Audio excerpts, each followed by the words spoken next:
güç ciddiken. Ne kortaya kaçtı bile şu bir pensiya bilen ne yaşa bulmay. Bu ne kadar otansa alıp bu sadaki ya biz yine koya barası.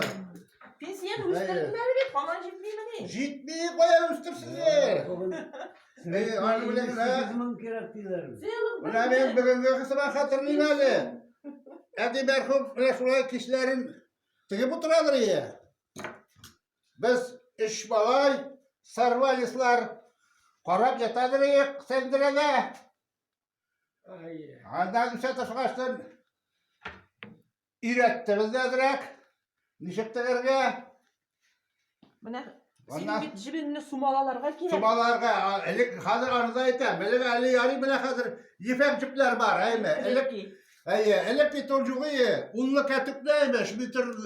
4 metrega bir 5-6 kotmanda 7-8 kot elendireleri. Anı sumala bilen, kozmaya bilen aşkıları.